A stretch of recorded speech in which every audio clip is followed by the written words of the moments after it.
Nascido numa família católica, o fotógrafo Roger Cipó também via as religiões de matriz africana com preconceito, pelo menos até os 16 anos de idade, quando começou a perceber que os temas das músicas da capoeira, que ele aprendia desde menino, também estavam nos terreiros de candomblé, e resolveu ir ver de perto essa história.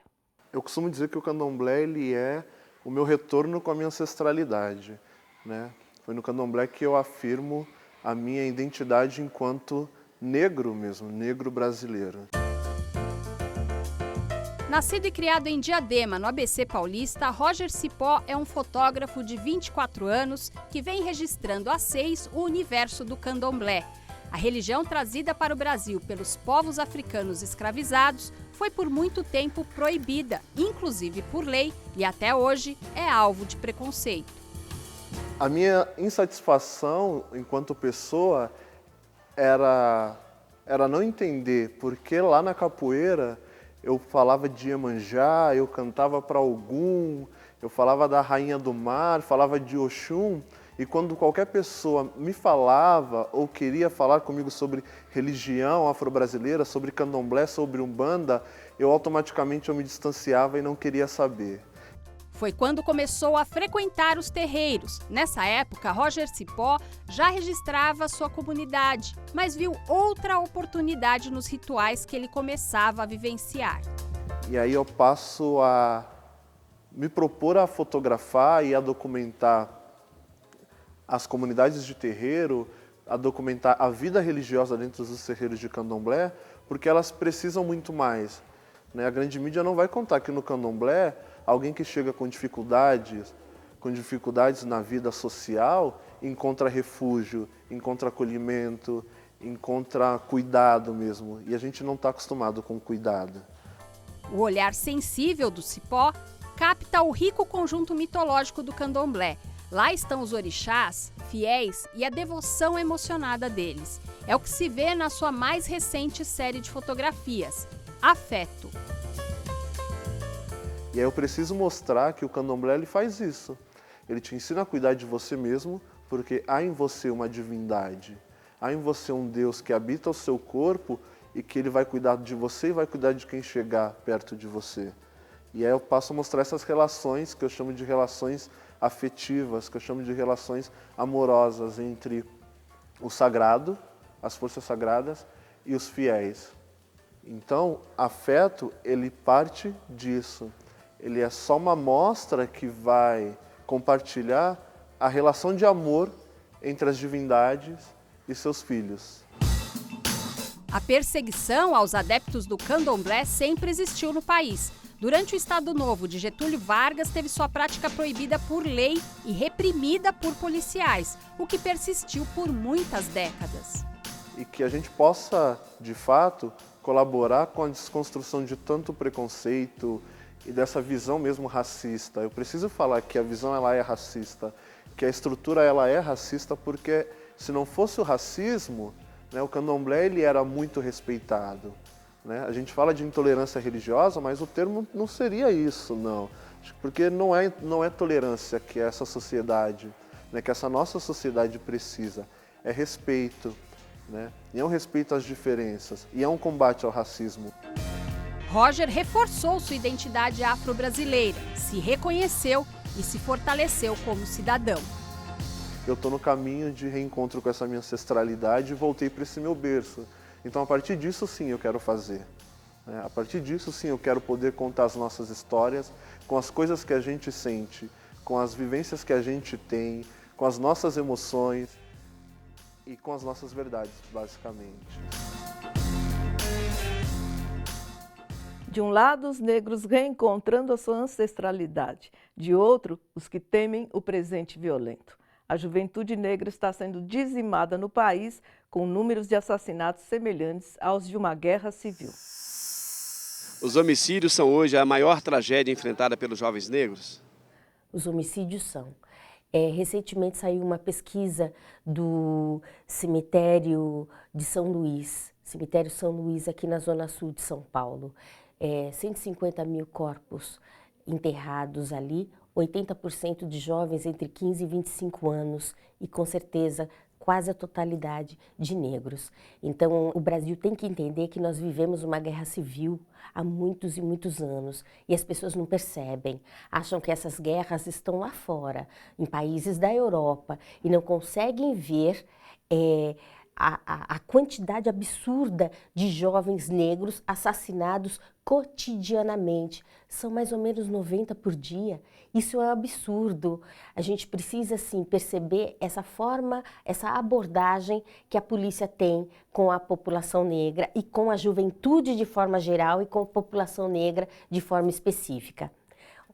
Eu estive com uma professora que foi polícia militar por 15 anos, ela comentando comigo, e ela falou que ela não aguentou, com 10 anos ela começou a tentar transferência, sair da polícia militar, porque é impossível ela, sendo negra, receber treinamentos que pediam, exigiam para que policiais pegassem pesado com a população negra. Então, hoje ela é professora.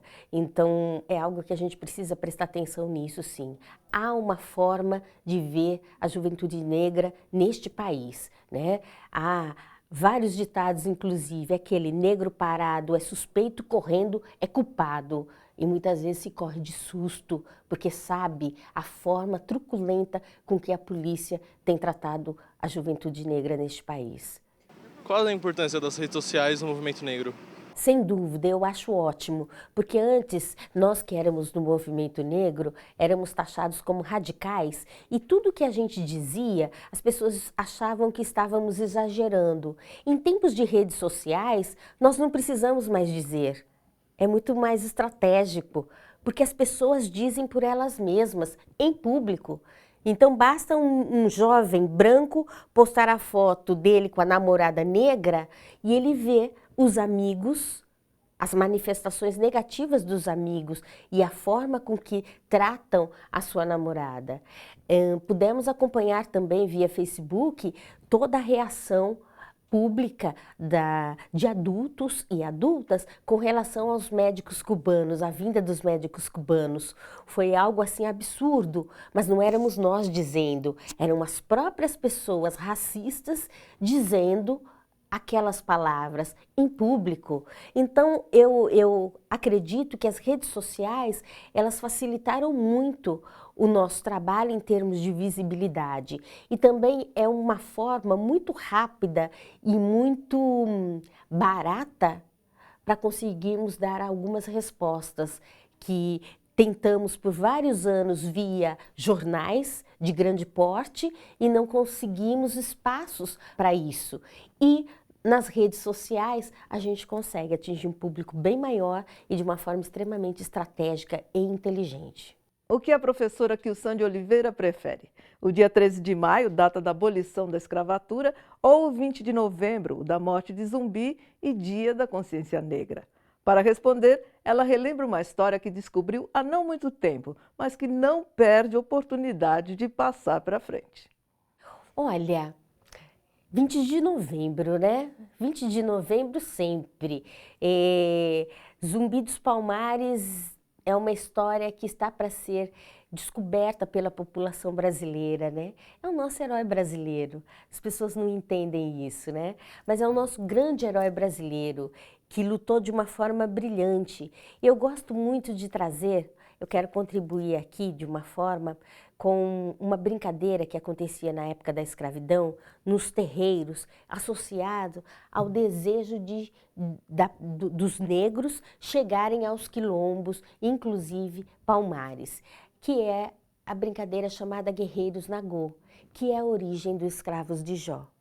Guerreiros Nagô jogavam caxangá, gira, salta, deixa Zambelê ficar. Guerreiros com guerreiros fazem zigue-zigue-zás.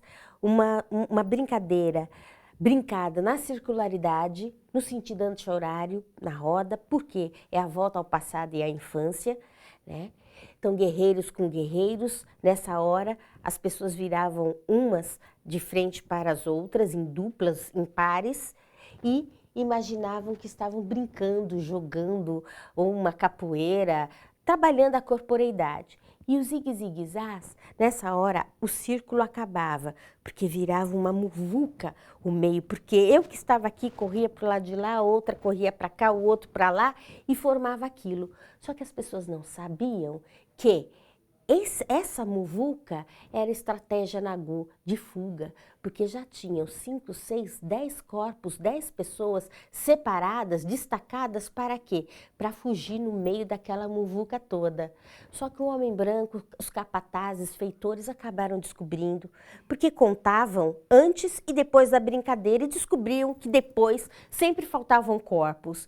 Como maldade pouca é bobagem, né? Não, pera lá, vamos fazer uma homenagem àqueles que foram aos quilombos, né, que foram em busca de Zumbi dos Palmares.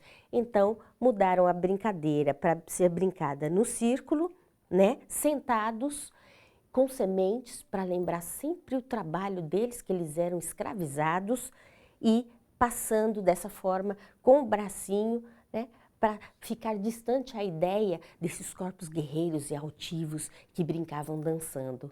Então, aí essa brincadeira se tornou o Escravos de Jó.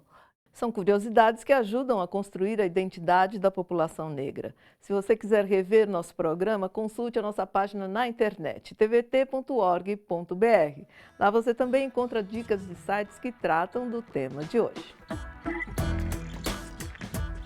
gueles.org.br, cepir.gov.br,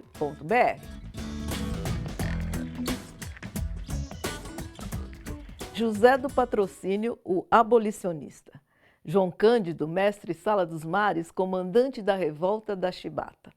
Aleijadinho, o mestre das esculturas em madeira e pedra-sabão. Cruz e Souza, o principal poeta do movimento simbolista. Machado de Assis e Lima Barreto, grandes escritores. Pixinguinha, Carlos Gomes, Chiquinha Gonzaga. O médico Juliano Moreira, pioneiro da psiquiatria no Brasil. Os engenheiros André e Antônio Rebouças. O que eles têm em comum? São todos negros, com vários tons de pele, mas todos negros. E é importante que as nossas crianças saibam disso. Não há quem não necessite de pessoas e histórias de que possa se orgulhar. Melhora a autoestima, estimula sua própria aceitação. É um primeiro passo para se começar a vencer o racismo. O Bom para Todos fica por aqui. Até a próxima.